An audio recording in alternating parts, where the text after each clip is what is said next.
How does Source feel about budgets? I've never done budgets. I've always thought, who needs a budget? I'll just make more money.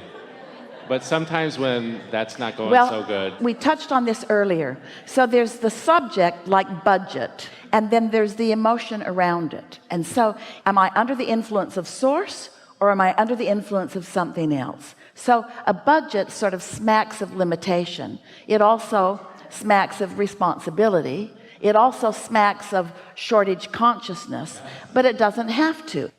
Let's go back to the conversation about make a decision and line up with it. If you have a belief that you want to be fiscally responsible and it feels like you're getting out of balance, and so you feel discord about it, you have to do something to allow that discord to go away.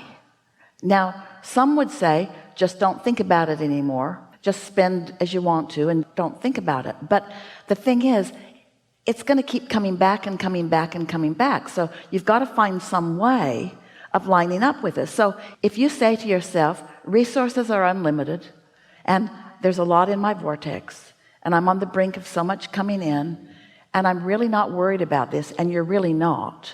So it feels good to you to make this purchase or this decision about something, then you're in alignment, and that money will come. The money will follow your emotion. It will.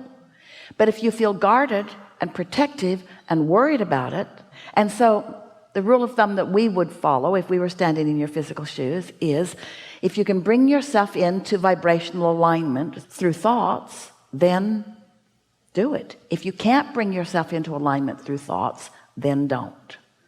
It's usually better. Your budget is two things. Your budget is what you're letting in and what's flowing out. So there are two ways to balance your budget: bring more in or let less flow out. We're not big proponents of restricting yourself, because when you restrict yourself, you tighten up, you get into that shortage consciousness, and then while you may be controlling your budget by not spending more, you also stifle what's coming in with that feeling. So we would rather you let it flow out, knowing that it's coming in, that you stifle what's coming in by letting nothing flow out. Does that How make much can you let flow out? I mean, it's a real question. Like when you own a business and you have a family and you want to go and have fun, and you have to find your own balance, but there really are no limits to that. One day we were visiting with a woman, and she was upset because her now husband had been married before, and so his income was going to two families, their current family and his previous family.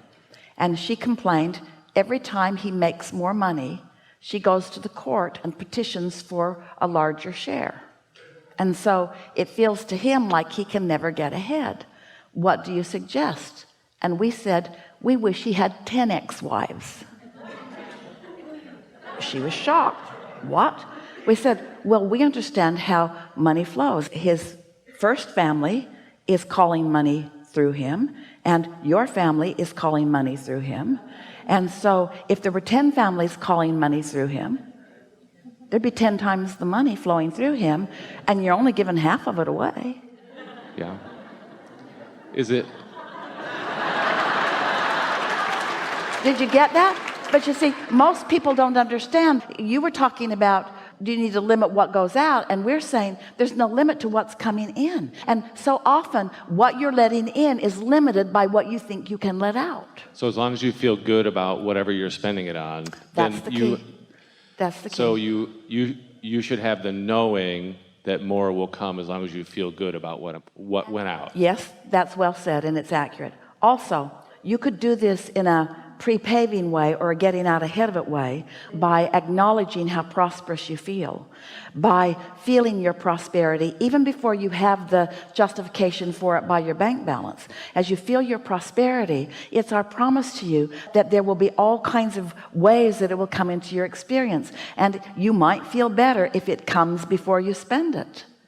But we have to say to you, the biggest and the most productive of financial organizations in your world have huge debt.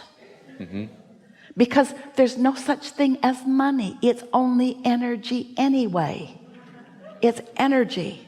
But you've got to decide, how are you doing with the energy? How are you doing with it? We would be, rather than so fiscally responsible, would be emotionally responsible. How you doing? I feel great. How much money you got? Irrelevant.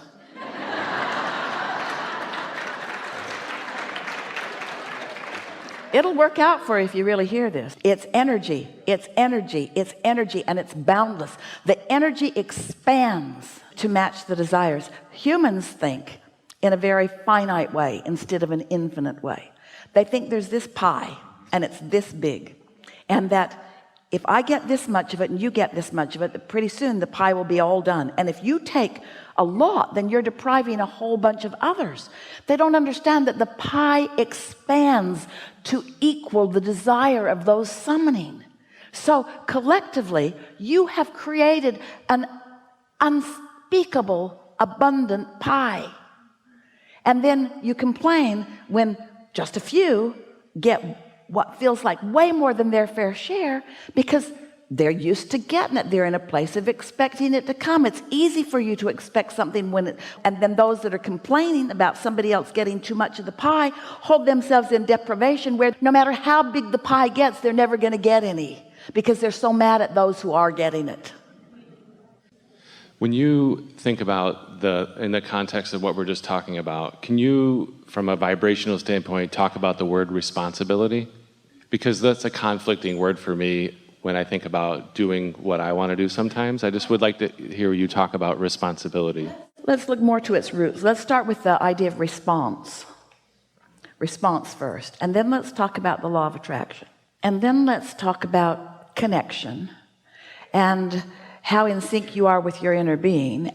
We've been talking about, so you decide to meditate and you quiet your mind. And if you quiet your mind, you stop thought. And if you stop thought, you stop resistant thought. And if you stop resistant thought, your vibration rises. And when your vibration rises, now you're in sync with source energy and your inner being. And now things will begin occurring to you. Thoughts will occur to you. Impulses will come to you. So is it responsible to do that, or is it responsible to not just do Wait, it? just one second. You're being responsive to your vibration. Mm-hmm. So rather than responsibility, for just a little bit, we want to talk about what I'm responsive to. And what I'm responsive to in my human form is the vibration that I'm most matched to. If I've practiced my alignment with my inner being, then I'm most responsive to what my inner being knows. If I've been watching television and complaining about this and that and this and that, or if I'm in the middle of an uncomfortable relationship at work or at home or whatever, then that might be what's active in me, and I'm responsive to that. Our friend was talking about his father, who's responsive to all kinds of things because of the thoughts he's been thinking and the life he's been living. So now you want to take that responsiveness, which we want to call a law of attraction thing, and you want to make yourself responsible. So if you're going to be responsible, then you've got to be responsible to how you've tended to your vibration. We would call it your responsibility to feel good. You really owe it to yourself to feel good, because when you feel good, then good things come to you, and when you feel mad, they don't.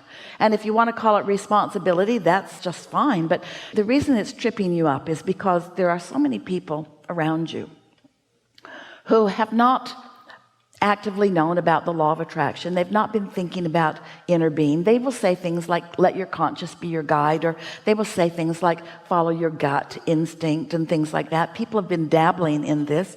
All kinds of people have had connection and inspiration, and they get that. This is not the first conversation about any of this, but most people are living life by default, and most people are just responding to what they're giving their attention to.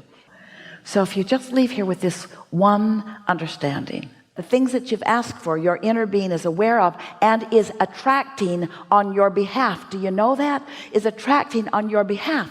Then there's only one question to ask yourself. Am I a cooperative component right now? And if you got negative emotion going on, the answer is no, not right now. It doesn't mean no, not ever. No, not right now. Not while I feel like this. And if you're frisky and feeling full of fun and you're loving life, then you're letting it in, you're letting it in, and you're letting it in. And before you know it, you start really noticing the difference. You can feel when you're in the flow and when you're not.